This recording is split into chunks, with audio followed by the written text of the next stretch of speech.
Hey everybody, I just want to give you a quick update.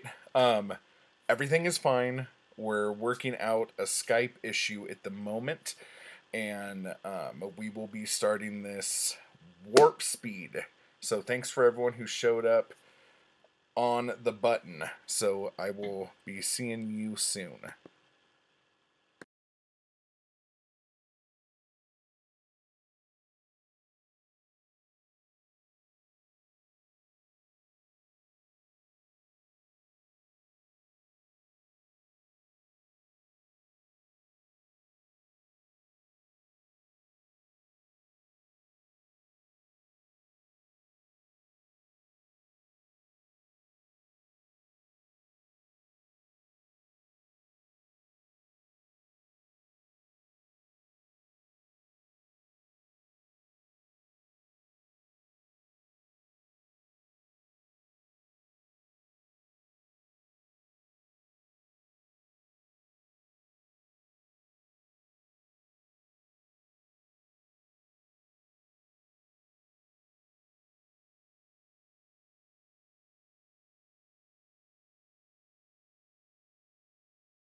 Hello everybody.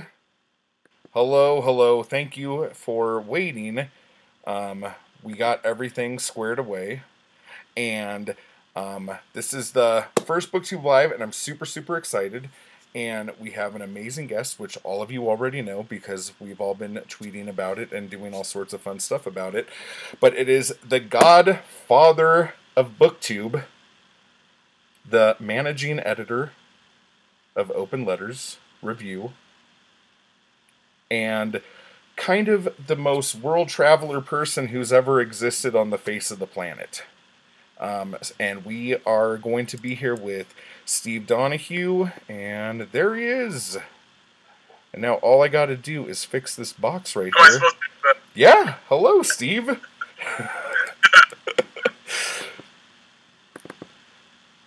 I am just fixing one thing, and we are good.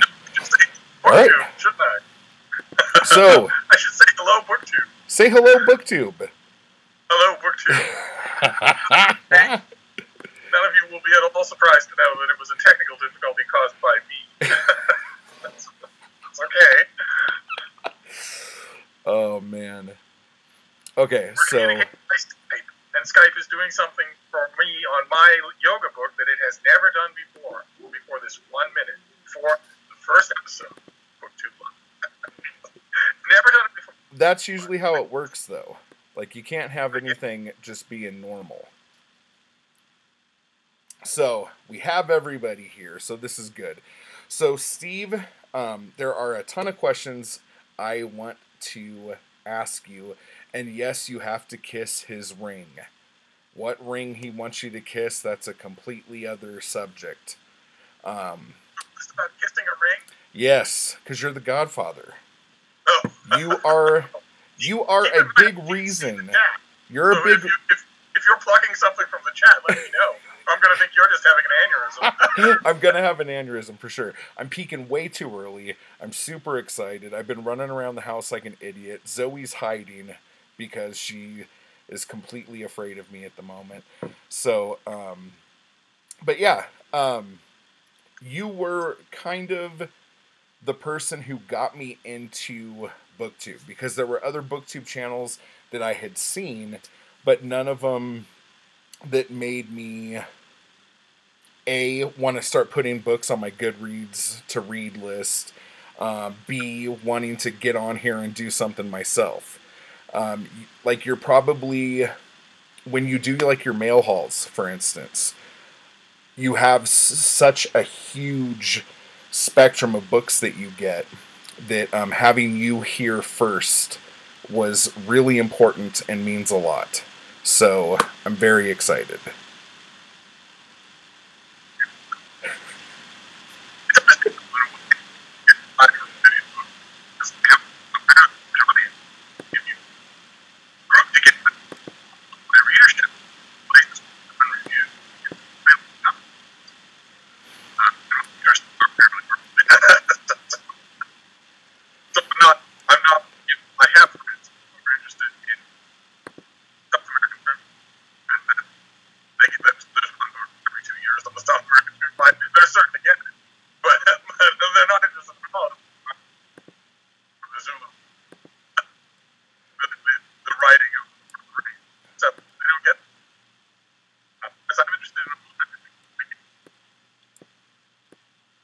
Steve, do you have anything?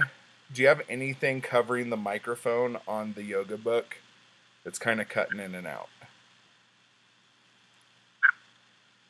No, I don't think so. It would help if I knew where the I don't really know where the microphone is. Okay, that's actually better. You're coming in clear now.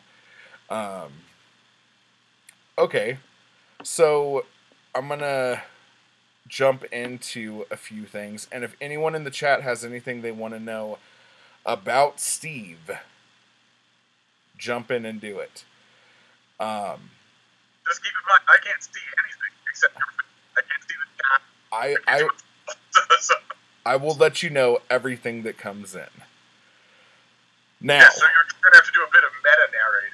Yes. I need to channel my Steve Partridge and be able to do this. Okay.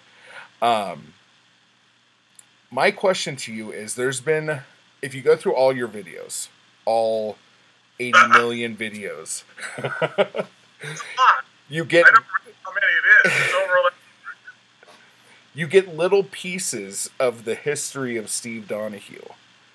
And if someone was trying to do a biography about you, there would be giant gaping holes through the whole thing, but most of them would revolve around you being raised by dogs. So, what can you or will you share from, let's say, the first 15 years of Steve Donahue? Well, nothing that's pretty interesting. Smelling other people's poop. Well, poop. Talking with other people, meaning dogs in this case, about their poop. Talking with them about my poop. Using my human fingers to pick bothersome things off them. So were you? It's more along the lines of that. But were you raised in Boston? Conflicting rumors. Schools of option that say Boston. There's some that say there's some that say New Hampshire. Really hard to do. I mean, there are conflicting schools of option, and there are good documentary evidence. So we're looking at mainly the Northeast. Mainly the Northeast. Mainly the Northeast and possibly Antarctica. Unless it's the Midwest. Yeah. Unless it's the Midwest. Unless it's Keogh. But we don't know. So when you because you went to college at Iowa, right? I did indeed.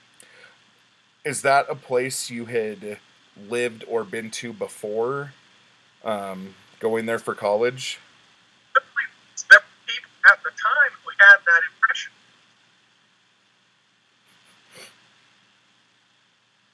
That I knew around the state and the Midwest. And then there were people who said, no, he's never been here. It's a shame we don't have a definitive. Okay, so let me ask you a question that has nothing to do with where you grew up. This is a really important question. It comes up a lot. A lot of people send it to me to make sure that I ask you this. People are sending you questions. Oh, I mean, we're talking like high up people, like very, very up top booktubers and stuff. If you The top echelon of booktubers have not been sending you questions. you got to play into it a little bit here. If you were able to kill one of the Bronte sisters, which one would it be and why?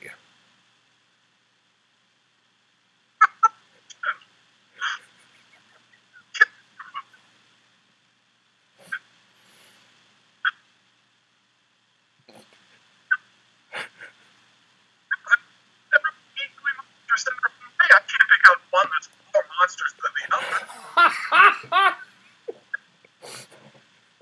No, if you restrict me to one dead Bronte sister, I can't choose. Because you'd have to stand them in a line, huh? Some sort of wide scale disaster might be good. I can get on board with that. All right. So for all of the places that you have been, what place was the hardest place for you to actually get books? I didn't get when I went places. You always took them with you? I was interested in getting books. I had a very small book that was sitting, but I didn't go stuff somewhere and think anywhere in the book. I didn't do anything like that. Books are heavy. Books are heavy. I was not buying books. I was not, and wasn't even thinking about it. I had my bookish companions. They went everywhere with me all winter. Well, let me ask you this. Is there any place that you've been to that has been the literary equivalent to Studio 54 for Steve Donahue? Why does your question assume that the literal Studio 54 is not suitable for Steve Donahue? Like a really exciting. You know that I actually went to Studio 54 at the height of its popularity. So Studio 54 was your Studio 54. No, I was protected. And I protected it. But still, I felt like. But I think I know what you mean, and the answer would be New York's bookseller. Decades ago, New York City had an area that was all bookshop. And there's virtually none of that left. The Strand at the beginning was once a long line of places. The Strand they were left. But it was once possible to just walk from North to in the middle of New York. Can't do that. Maybe that would be the answer. Maybe even Boston at the same time. Boston and across the river in Cambridge, Massachusetts used to have dozens that were just a joke. They were paying to find any. And one by one they disappeared. They couldn't pay their rent. That was almost done. If you, okay, like, kind of based on that, the last, like, what decade, let's say, out of the last 50 years of literature, let's say, has, in your opinion, produced not only just the best books, but like the most important um, books out of the last 50 years, let's say.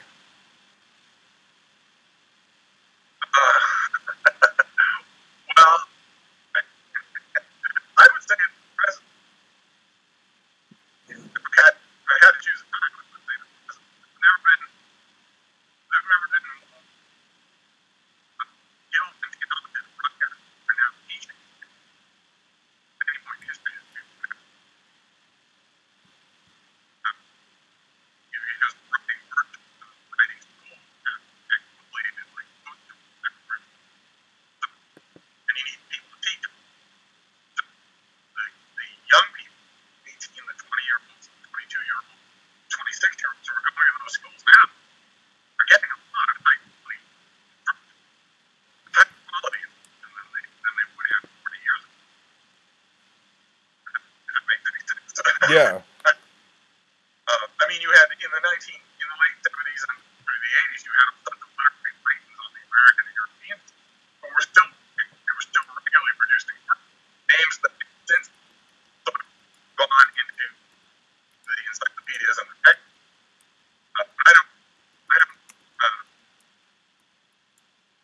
I see a lot of brilliant. I'm assuming here you mean but I see a lot of brilliant in the last 10 years. It's linguistically beautiful.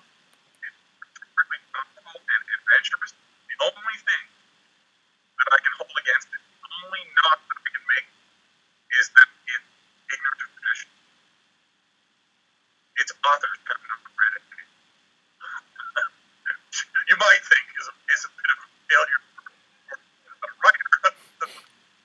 It's not fatal. It's not fatal. It's when, for instance, pick a name, John Cheever, wealthy literary thought. When these people were going to high school and then undergraduate college, if you took a time machine back to when they when John O'Hara was an undergraduate college or whatever, you took a time machine back and showed him the reading stuff for a literature class as an undergraduate at Harvard, Yale, Princeton, Brown in 2018, their jaws would drop at how much isn't there. And that's the only drawback that I see in contemporary, just as a category of drawback, the only drawback I see in contemporary literature is that it's ignorant. It knows only the last 10 years. It knows only its own reflected years. That's a terrible weakness. That's a terrible, terrible weakness. When you get somebody like Ramona Hospital or Curtis and they've never asked us, never struggled at all to try and read Beowulf in the original, never done anything like that, and never been made to. That's a shame. That's a shame, but it can't help. That's the only problem. The rest of the other is amazing. And I'm not sure how much of a drawback that is because the readers don't know that. So it might be a close third. It might just be. Steve, do you have like earbuds with a microphone or anything like that? By any chance? No, why? Am I fading out on you? Yeah, it's like as you start, it's fine, and then it starts to pitter out as you go on. Well, what about if I bring the machine closer to me? Yeah. That help. Let's see. See, the thing is, I don't know what you're seeing. I don't want people to be looking up my nostrils. Is that any better? Yeah. Probably not visually.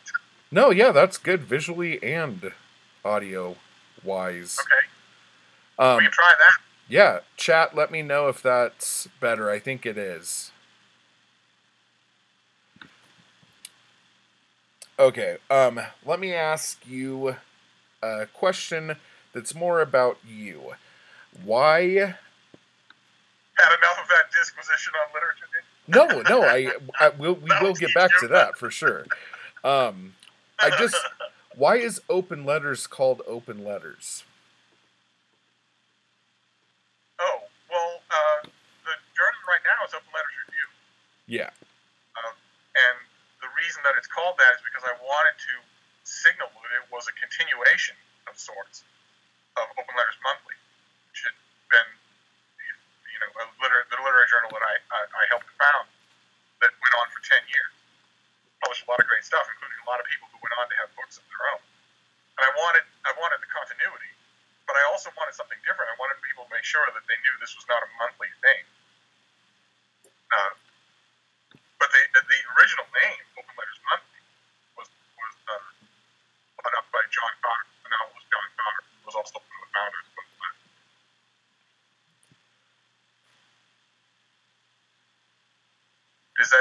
Is the volume any better?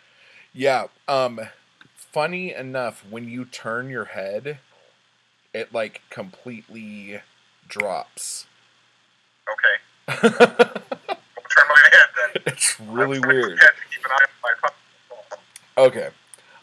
I also wanted you to recite the great poem I heard you recite the other day, and tell me a little bit about it. I think it went carburetor.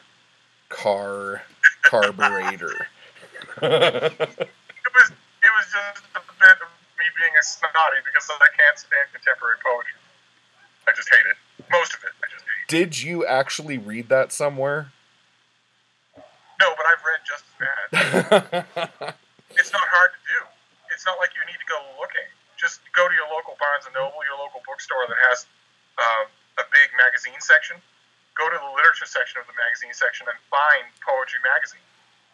Open it at random to any page, and you'll see what I mean. It's all stuff that was written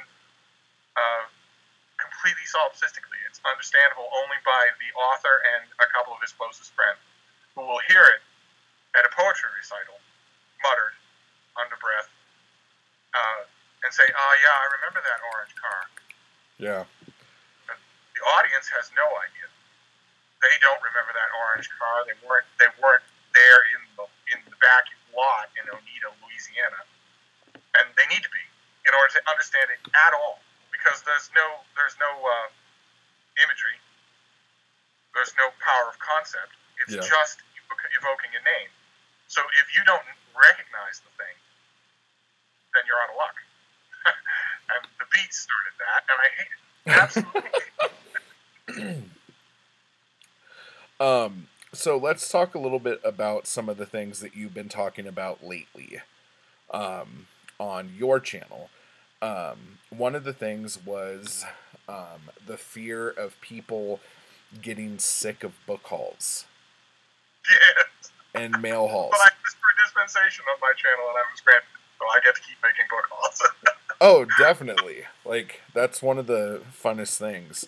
And it's mainly the excitement on your face when you open that package. And it's something that you're excited about. Not something that you didn't request, but something that you're excited about. That's the best. Sometimes better than the actual books you show. The excitement. But do you think, and since the chat's here, everyone could say something about it. Are book hauls getting annoying for some? I think one of the reasons why people don't like book hauls is just because if people are constantly bringing books in, they feel that they are not reading those books, or not them personally, but kind of a jealousy emerges when people don't get to have books coming out their wazoo every couple minutes. But if I went to like Barnes & Noble or something, I would not be able to get the amount of books that I get from like thrift stores and every other little shop like that. Right. And I don't know that it's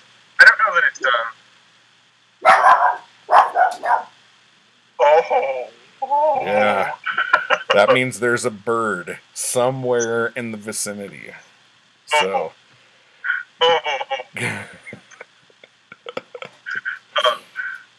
don't think it might have been jealousy at first, but I think Booktube's main reaction against books now is irritation at what they see as just hypocrisy or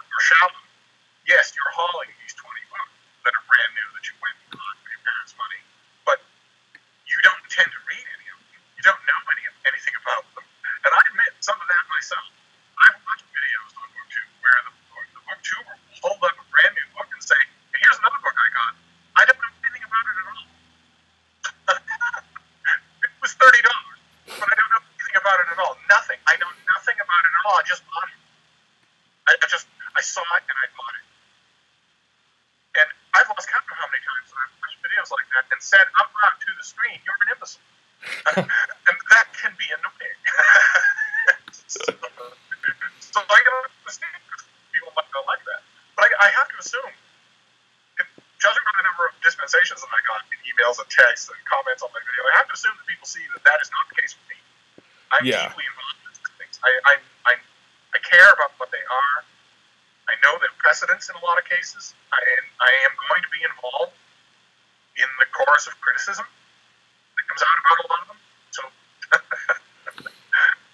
I think let's see what some of the people are saying. Basically, a lot of the people in the chat are saying, like Amy on Dusty Bookshelf says, I appreciate hauls when I know someone's going to read or follow up on those books later. exactly. Yeah. Whereas a lot of booktubers, especially bigger booktubers, ones with tens of thousands of subscribers, they do massive book hauls on 3 days out of a month, 1 month, and then the next month they do a video in which they casually say, "Guys," the tinkling music and the fairy lights behind it, "it's time for me to make a confession. I haven't finished a book in like a year." So you put those two things together. On the one hand, you're getting $500 worth of brand new hardcovers every month. On the other hand, you're making a bit of admitting that you don't read anymore. So how do you think an audience of dyed-in-the-wool readers can respond to that? Yeah. Well, or poorly. I mean, I go through phases where I haul a lot of books a month probably, depending on the month. But I'll go through phases where I'm reading a ton of them, and then all I want to do is read books that I already know I like. Because if I read too many books that I think aren't amazing, I get really down. So I immediately go back and read books that I know are going to just like have me in stitches, or I'm going to just like fall in love with all over again. But I think at most I probably only hit like 20% of the books I get. But a lot of those I just get for pretty covers.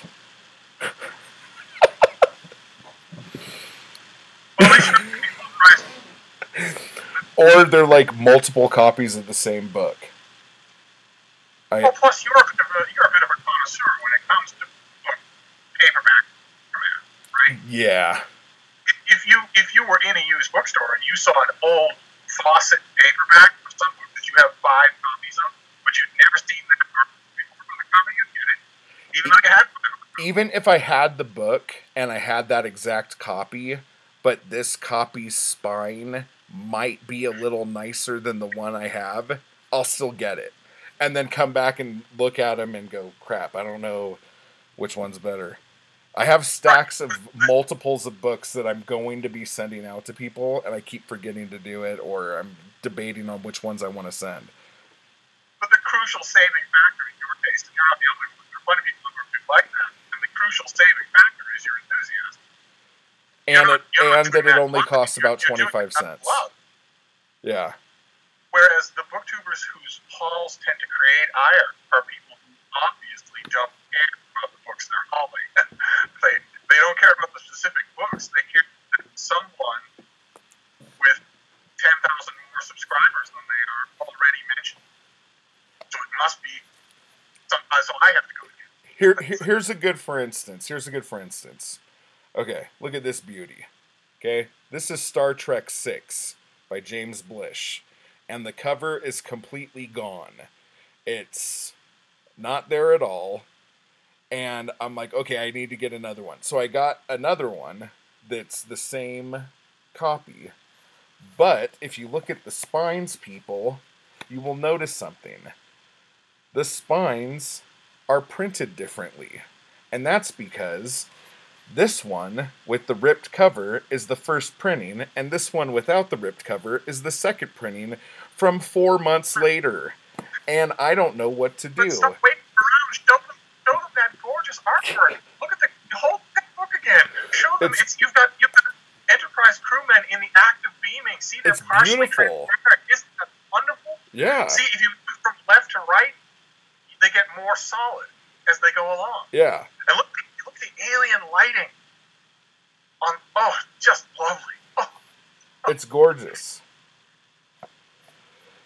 So, Mark, that was the book I'm sending you. So I hope you don't mind that Star Trek 6 doesn't have a cover. It's got some. You're not going to send somebody a stripped, coverless It's not paperback. stripped. It was stuck to another book in someone's garage or something. And so it's got column. So you're going to send somebody a Star Trek book that's covered in column. the cover's there, and it's nice. It just doesn't have anything on it. It's wonderful. You'll love it. It's good for reading.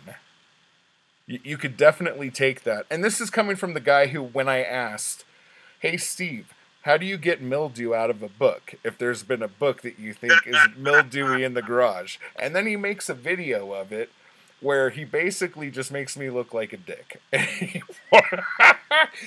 If you haven't seen that video, definitely hunt it down in case you're wondering how to get mildew out of a book.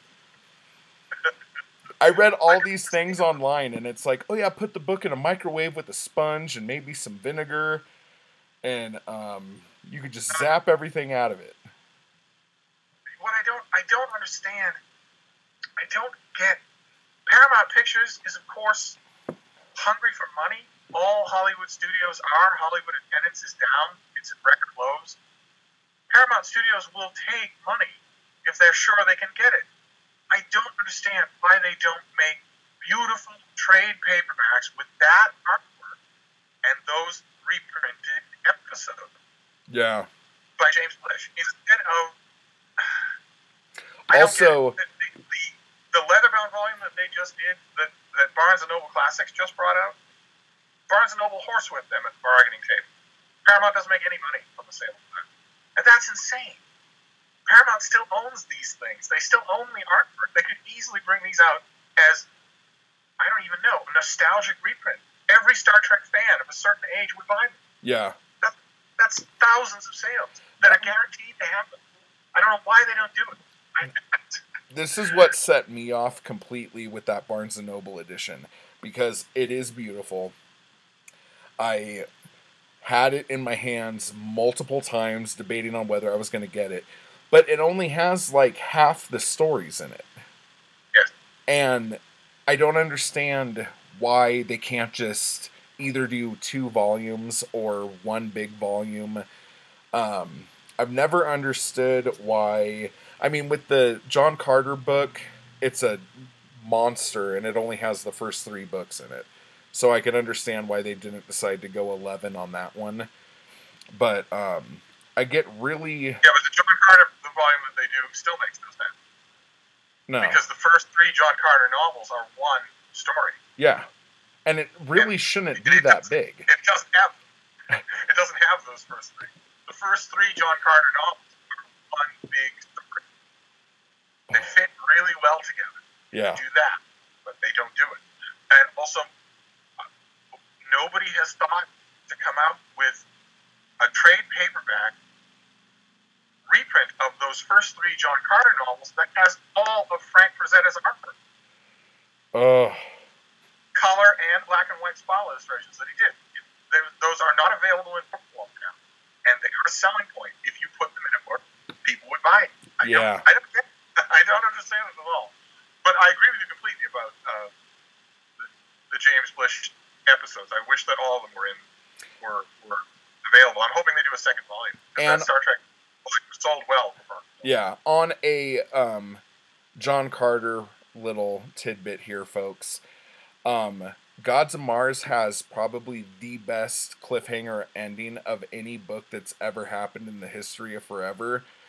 And then Warlord of Mars, which is the 3rd one, probably has one of the weakest conclusions to the greatest cliffhanger ever. So that was... Gods of Mars and Warlord of Mars also have fantastic sword fighting scenes. Oh. For pages at a time. Those books are so amazing. And, Edgar Rice Burroughs never held a sword in his hand. so it makes it all the more amazing. Yeah, I don't think he swung on many vines either. and he was able to pull that one off.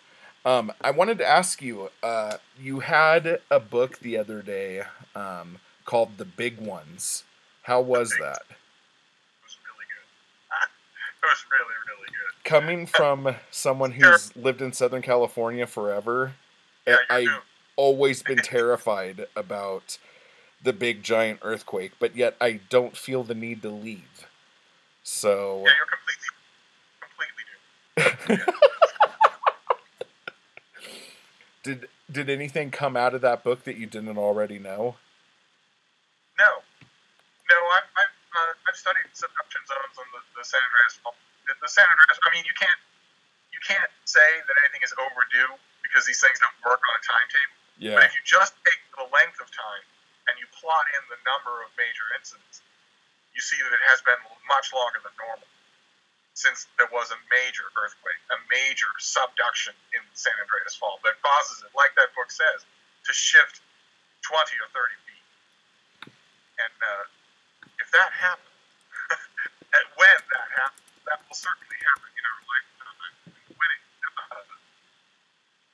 hundreds of millions of people are going to be affected.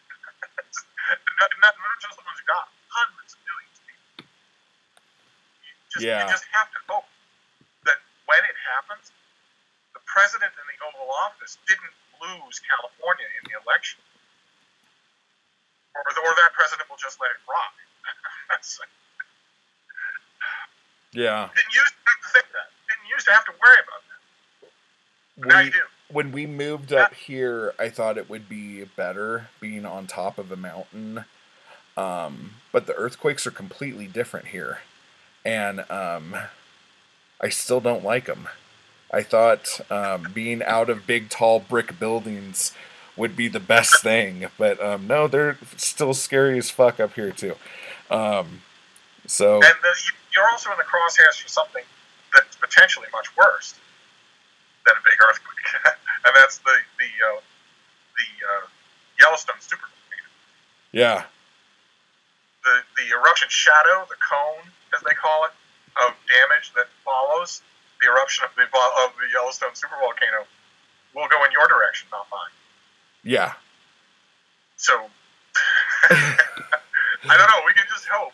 Yeah, like it. These things in our lifetime. Yeah, the West Coast, like especially from like midway up Oregon and down, we're totally screwed. Although if the Yellowstone supercul actually erupts the way it did 600,000 years ago, no one would be spared because America would no longer be able to grow food. There wouldn't be any sunlight, and cropland everywhere.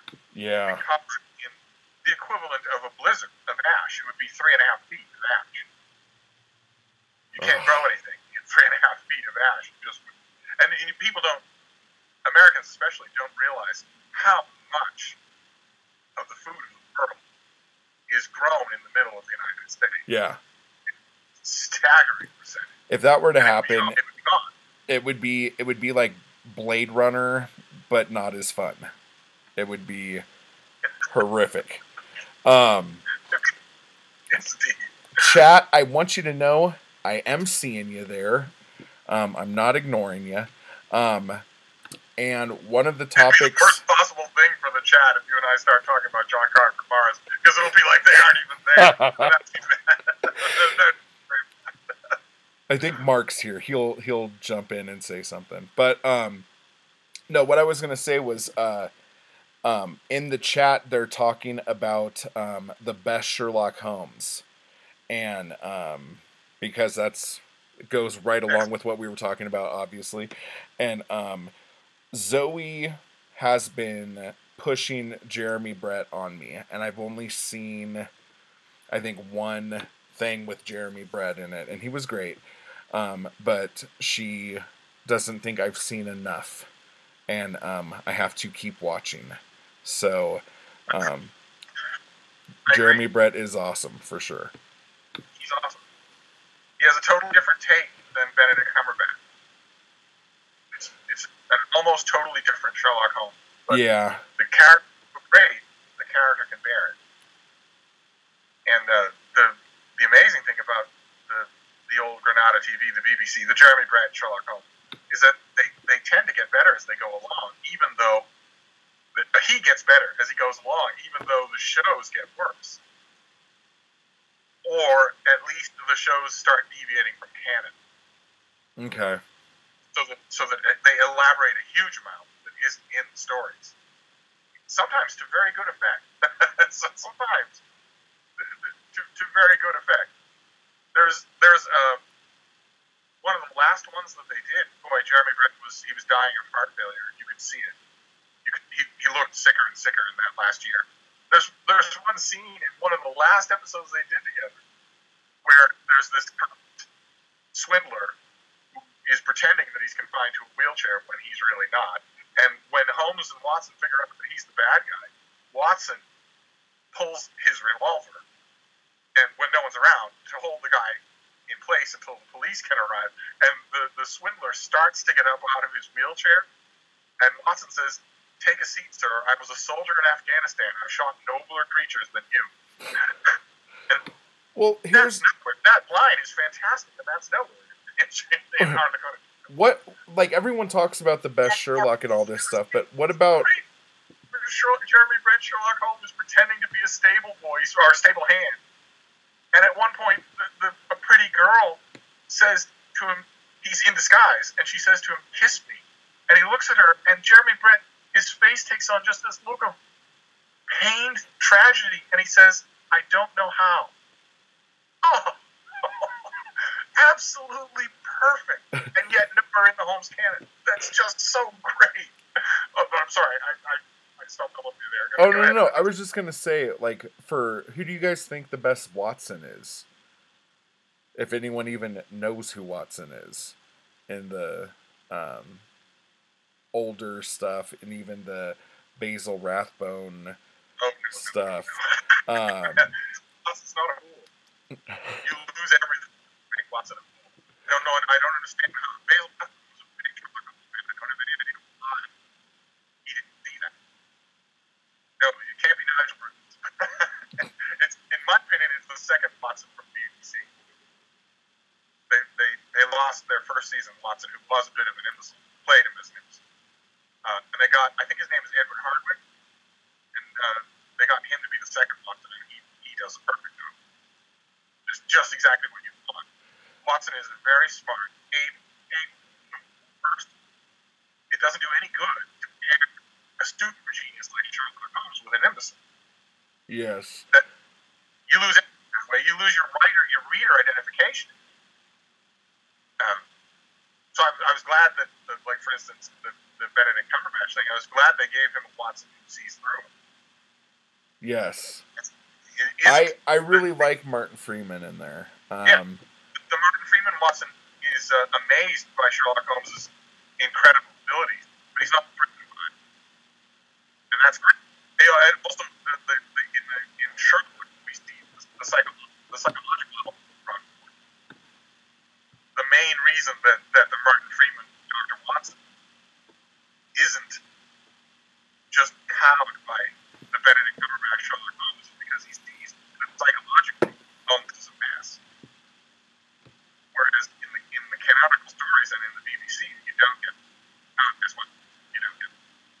Mass Panther brought up a good statement.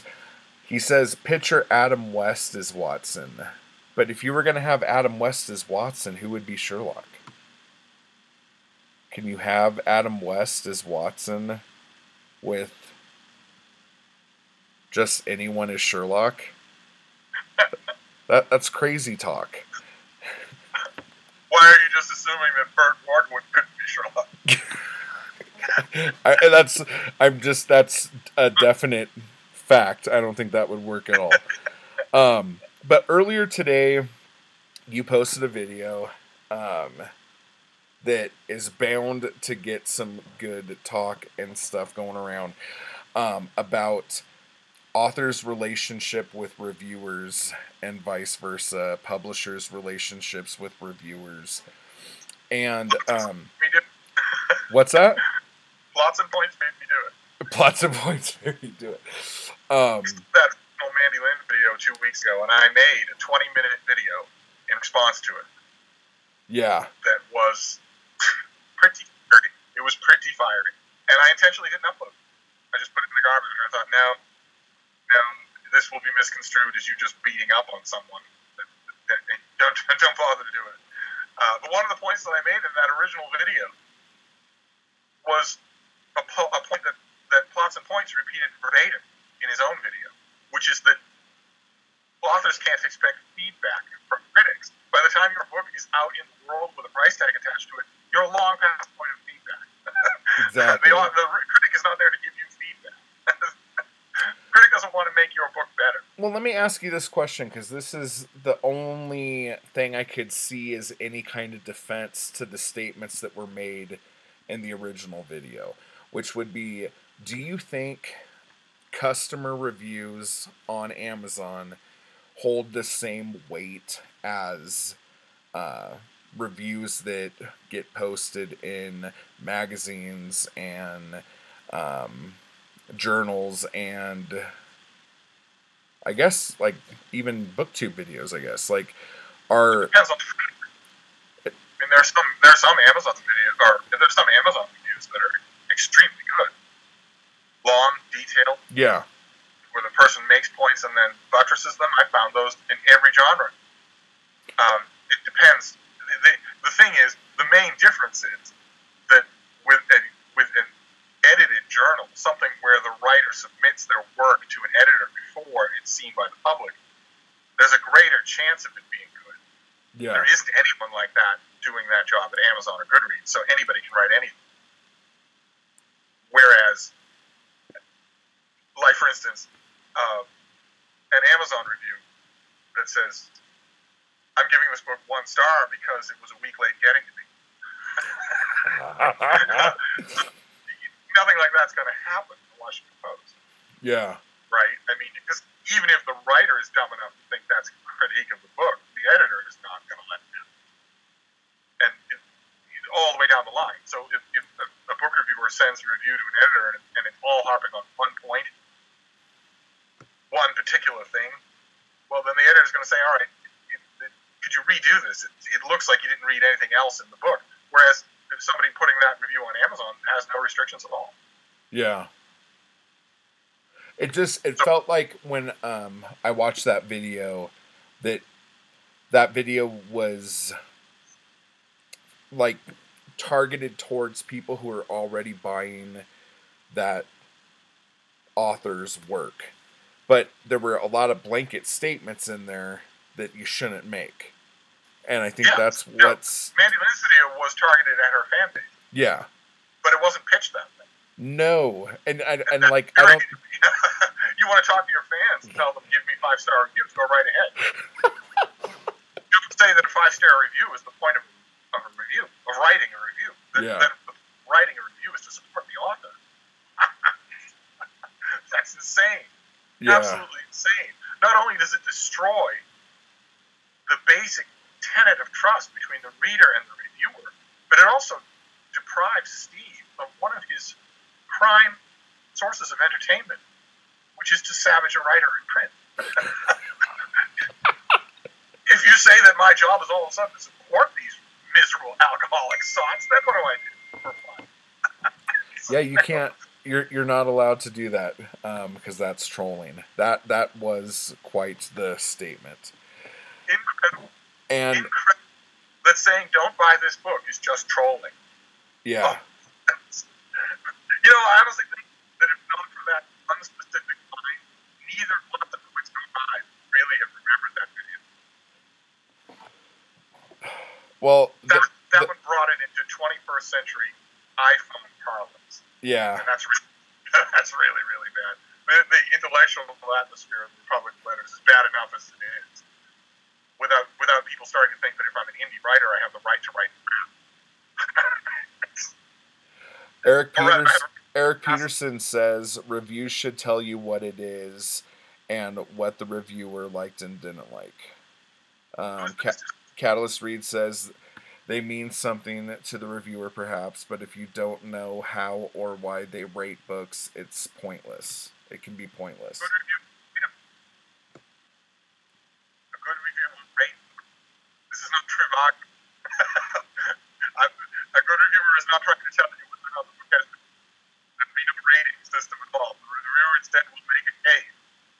And I don't think that they're like Amazon reviews being more important than Goodreads reviews or anything like that. Oh, please. Oh, no. Amazon reviews are infinitely more than anything. Well, they're more important for the sales of the book, Yeah. but not for like the content not being important in the review. Right. But if you, with books or laptops, anything, out of the total 100% of people who might buy that something, there'll be maybe 30% out of that 100 that want to read up on it before they buy it. They won't. In other words, they're not going to go and talk to people. They're going to read about it. Yeah. And of that 30%, fully 30% will look on Amazon reviews before they'll look at anything else. And I'd be willing to bet that of that 30%, 27 or 28% won't look at anything else. So, an Amazon review, I mean, Mandy Lynn was completely right about that. An Amazon review of your book is cool. But the rest of it, not so much. I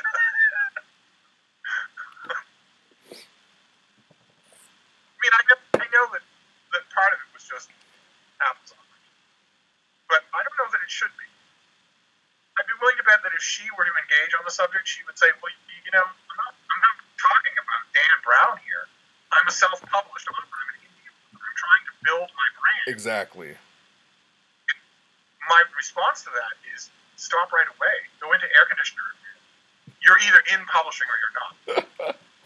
There is no apples and oranges. There is no separate, lesser, gentler Hobbit group for indie authors. That's crazy. That's crazy. And the really good indie authors don't want their. So, well, let me ask you another, like, kind of like a last question here.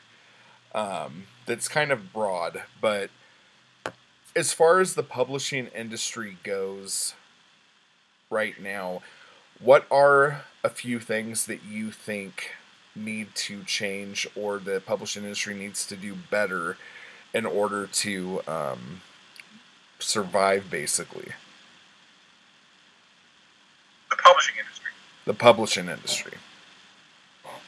Well, one of the things that I think they would be doing to help themselves would be to get rid of the mind frame that took hold in the 1980s. That's hit oriented. That's blockbuster oriented.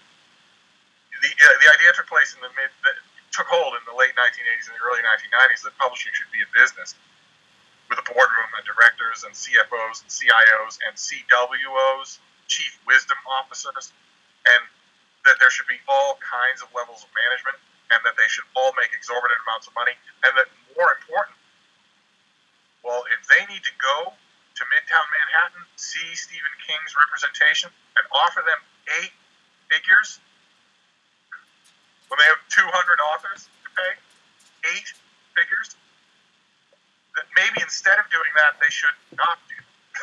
maybe that's the case, because that doesn't help anybody. All that does is create a blockbuster mentality in the last profession in the world that should have it. Blockbusters should still happen, but you shouldn't be paying that kind of money. You don't know the future. You don't know what third-rate, mid-list author is going to become immortal in the next generation. And here you were paying them, I don't know, $17,000 a year in royalties and whatnot, but you can't afford to do that anymore now that you're carrying the freight at the top of the ticket. So, sorry.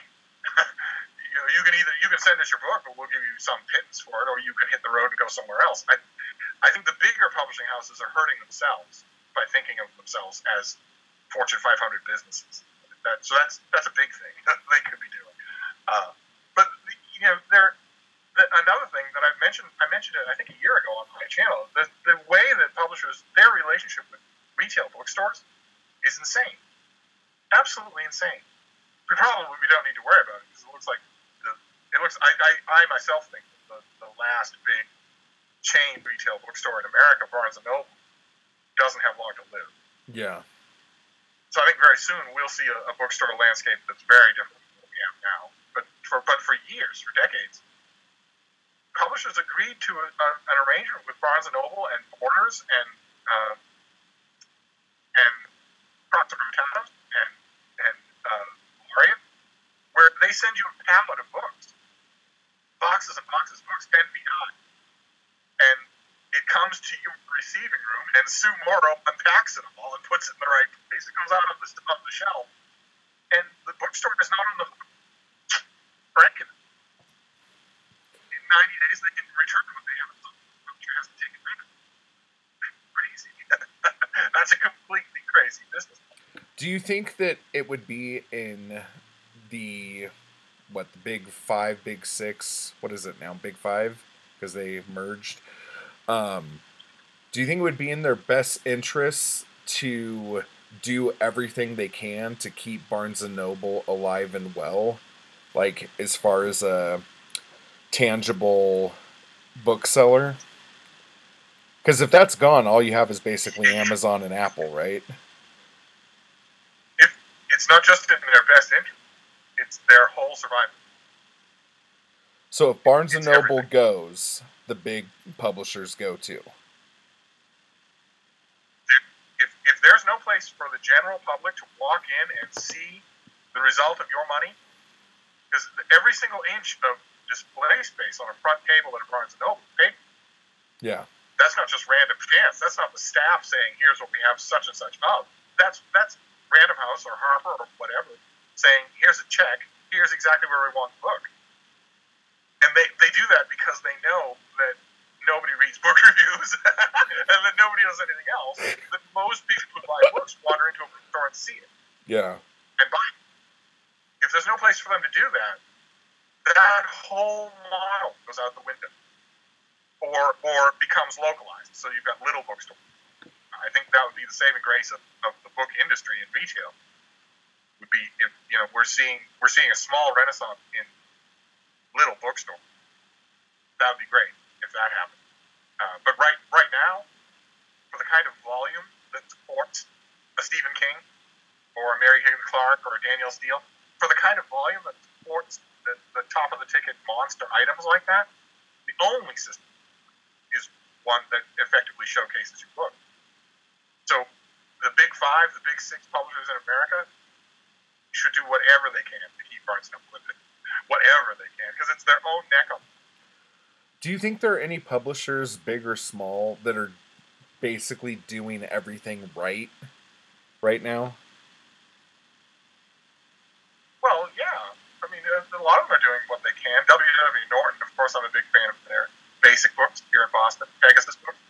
Not necessarily the top tier. The top tier publishers like Harper, they just still pump out so much stuff. It's just astronomical how much product they put out, and they can't be seeing a return on it. I really don't know. I'd love to see the accounting because it can't make any sense financially. But maybe not. Maybe they're backed by. They are backed by also consortium money. Maybe that's crucial to them. I gotta say, as sorry as I was for all of my friends who got laid off by Barnes & Noble just recently. Barnes & Noble laid off hundreds of its most experienced employees. As sorry as I was for them, I was also happy that I'm not in that anymore. Towards the end, I very much had the feeling that I was going to die again. And that was depressing to go to work every day. Oh. That's Whereas awful. book reviewing, isn't going anywhere. People need it. So, well, is there anything you would like to plug besides your amazing Booktube channel? Anything I would like to plug? What do you mean? Yeah, plug. Oh, are we wrapping up? It's probably wrapping up. I'm just... Is that what you're thinking? Well, we've been here an hour. Is there anything else you would like to chat? I need to figure out, just me thinking out loud here, I think I need a moderator for the chat, because the chat is going so quickly. And is it really? I'm having a lot of people? Yeah, I'm having a hard time keeping on top of chat and everything else that's happening on this part over here. Well, So yeah, one thing that I would definitely plug, I know that Britta would want me to do this, is the social media for Open Letters Review. Open Letters Review is on Instagram and Twitter as its own account, and we'd like as many followers as we can get. So if you want to go and find Open Letters Review, who runs the Open Letters Review Instagram? Twitter, Britta Bullock. Okay, so there's not going to be any like pictures of you in your underwear hanging out with the dog. No, I've advocated it, but she seems to think it would be a deal killer. Although I should stress, just for the purposes of accuracy, that I had to Google underwear. Okay. Yeah. I don't have anything to hide. See, I've never worn underwear, and I never will. I was a kid in the 80s, so I always thought that no one wore underwear, and that as you got older, you just grew this furry underwear, like He-Man and Conan, just around your bits. And I was just waiting for that to happen, and I never got a nice thick coat like that. I never understood the rationale. People saying, if you're in a car accident, you're all over the highway, you want them to see you in dirty underwear? And my response was always, if that's what my EMT is thinking, I'm doomed anyway. So I'm not going to be noticed. But no, in terms of plugging, everybody could go to those social media accounts and sign up. I know that Britain would like big numbers. And also that would allow you to see, I do a review almost every day. And so many people on my Booktube channel respond to me showing them books and enthusing about books and saying, oh, I can't wait to get to it, by saying, I hope you'll let us know what you thought of it. And I'm terrible at doing that on Booktube. But I'm actually rather good at doing that in written. I mean, it's what I do. Yeah. I write. So, and that's where they are. They're at Open Letters Review and then all the other places where I publish. How many reviews do you think you publish a month? Like, not just with Open Letters Review, but just everywhere you go. But we should be able to calculate. I do London at Turkish Review. So that's 30. Let's say that's 30. I do, let other people have the stage whenever they want it in Open Letters Review. So let's say 20 people for Open Letters Review per month. So that's 50. And then I do 1 a month for the national. 6 from and then there's the Vineyard Gazette. I say probably 60 reviews a month. Wow. But half of those no one will ever read. So they're unsigned, and they're reviews of indie self-published books that, trust me on this, no one wants to read. so it's not like anybody's missing anything there at all. They're all by religious nut jobs. Yeah. I treat them respectfully, but no one. I am in almost all cases the only person who has ever read these things, other than the author's immediate family, and I'm the only one who ever is going to read them. So I treat them respectfully, and I point out their errors, and then I send them on their way. So at least 2 times a month, I will have a preacher from Sierra Leone or Nigeria who will say, I think the Bible's the greatest thing since sliced bread. I think it's amazing. I think it's so wonderful how it proves itself. I think that people who scoff at it are fools, because all the prophecies from the New Testament, from the Old Testament, are made manifest in the New Testament. Look at our Lord. And I have to write very gently in my review, the name Jesus Christ is mentioned in the Old Testament. And then they're like, no, that's not true. I know, I saw it somewhere. I have to tell them, no, you didn't. no, there's a name that's predicted as some kind of quasi-religious Messiah who might be coming back, but it's not. The name is not Jesus. The name is another name. Anyway, so half of those are now. Main places. Nice. righty Yeah, I often here. have to remind these people that that most of the people who believe in religion on Earth are polytheists. You'd be amazed how many West African preachers don't know that they think that the last time people believed in multiple gods was back in ancient Greece. I have to point out to them that billions of people with cell phones and jobs in IT believe in multiple gods. It's not like monotheism took over. Not that at all. I don't. They tell me, in their books, they tell their life story about how, I grew up in a small village. I was the first person to go to the village school. I remember the clean uniforms that we had to wear. And isn't it great that the world has put away the barbaric ideas of multiple gods? Isn't it great that we buried that centuries ago? And I want to write. I don't ever write this in my review, but what I want to write is, well, if you came from a very small village, and you're the first person to go to a church school, then you don't have to look to ancient Greece for multiple gods. You have to talk with your grandmother, who already, still, right now, believes in multiple gods. You're that close to it. And happy Easter, everybody. Happy Easter. Such a wonderful holiday. I just love it. I was going to wish all my Christian friends a happy Easter on Twitter, but I knew it would have been taken as sarcasm. Yeah, it's hard to gauge sarcasm in a tweet. You have to be really over the head. I mean that sincerely. I think it's a fantastic holiday. Just incredible. The most basic longing that we all have.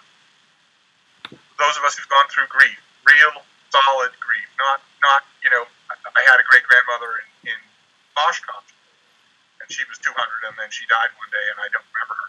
But where you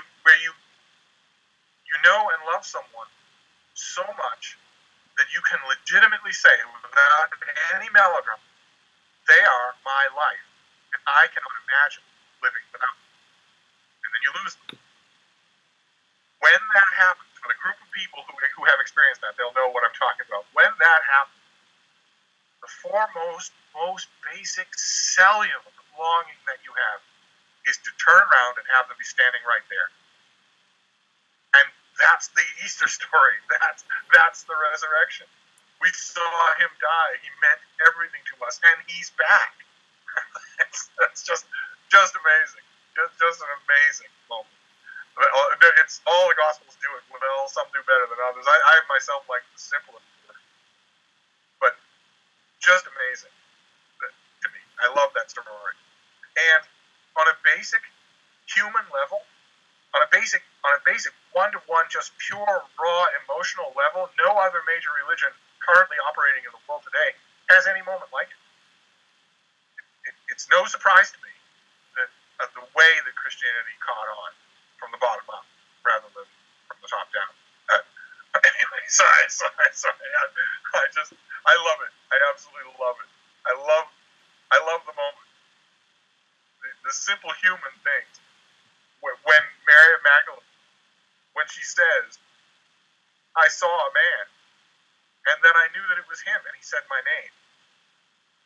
The next thing we hear is that she says to us, he said to me, Noli me tangere, touch me not, for I have not yet ascended to my Father in heaven. What's missing there? What do we have to read into that? That she tried to touch him. That she tried to hug him. We're not told that. The next thing she tells us is that he told her not to. So you can read the scene yourself. You can practically see it in your head. It's so beautifully done. Anyway, sorry. No. That's good. That's worth it. That's absolutely wonderful. That's literary quality. And believe me, most founding religious texts don't have any literary quality. So to see that, it's rather nice. It bears rereading. Nice. Well, real quick, just to let everybody know in the chat, coming up, we have Steve Partridge next week. We have the restricted section the week after. Oh my God! You've been busy. Yeah, we have Mark Richardson after that, Amy from the Dusty Bookshelf, and then sometime next month we're gonna have Britta. So this is coming together a little bit, and as I work Ah, out more of the tech stuff, this will be very nice. And once I have the tech on this super nice, I will definitely want you back, sir, so we could see the fruit of the labor. this is fantastic. So you've got all that lined up in so little time. Yeah, That's great. it's kind of funny. Like I thought it would be a lot harder to get Oh, booktubers to want to talk about themselves for an hour, but oh, shocker, what? it wasn't. Well, we do put on cameras. Ah. But if that schedule turns out to be true, then my friendly little suggestion to everyone in the chat that they sign up for Open Letters Review's social media now becomes a little bit of a command performance, because if those numbers aren't up when Britta's on, trust me, you don't want Britta mad at you. She's getting the axe. You don't want her giving you that look. You know, when you watch her channel and she gives a certain book a look because it hasn't pleased her, you don't want to receive that look yourself. Yeah. Wow, that's fantastic. Oh, I'll be right there. Yeah, I'm going to try to be doing this weekly. There might be a couple times where there's 2 a week just because of how things fall, but yeah, and if anyone wants to be on, let me know. I see a lot of olives in here, so we will definitely. All of them. I had a book olive. And a bunch of other people too. What about Adrian? There's a ton of people. Yeah. Like I want Conrad too. I want to pick Conrad's braid about coming and going and coming and going. That's wonderful. Yeah. And I'd be happy to come back. I'm kind of amazed that you didn't ask me about Fake Reader Girl. You brought it up. I was trying so good. I'm like, I wrote down like 5 places. Don't bring up Fake Reader Girls.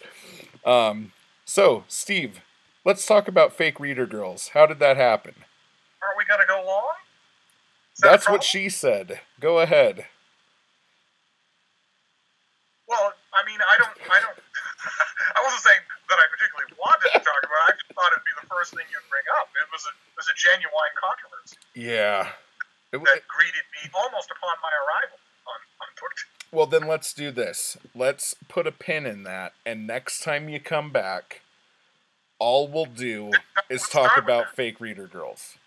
We can go through the whole thing. We'll talk about that, and then we'll talk about the new hashtag, Fake Reviewers, that you and Plots and Points started today. And hashtag Fake Reader Girls was built on almost nothing. Most good hashtags are built on completely nothing. So, if there's a lot behind it, then it'll die immediately. There has to be a lot of speculation. We have to get fake reviews out of books. They just have to be gone. Especially because we have so many indie authors on Booktube. Yeah. Makes it all the worse. If Booktube starts to get a name for itself as a place where indie authors get their friends to praise their books, oh, that would be bad for everybody. I want to say it's also bad for you as an indie author. You're slitting your own throat. I don't know why people don't see that. Yeah, if anyone in the chat wants to praise my book right now, my books, go right ahead. I won't mind. It'll be a secret. Picture if Mandy Lynn in 2 years gets a contract with Harper Teen or something like that, and then has 2 books, and then after that somebody digs up a Booktube video in which he's telling people to give her 5-star review. How bad is that going to look? That'll be really bad. That'll be like John Locke bad. Yeah. It would be very bad. No one should do that. You should just sink or swim on your own. Yeah. But anyway, I don't want us to go long. Right on. Well, on that note, awesome. Thank you guys. Make sure you like, subscribe, and ding the bell so you know when the live is going live. And hopefully next time I will have a moderator on here to help with the chat. And Steve, you have no idea how much this meant to me to have you on here, especially as the first guest. So thank you so much. That was awesome. I really appreciate it. Okay, everybody. I'll see you next time. Thanks for coming. Grandpa Simpson's having trouble with his cat. So, how do I make this so that everybody can't hear me talking to myself all night? Hang on. I'll take care of that.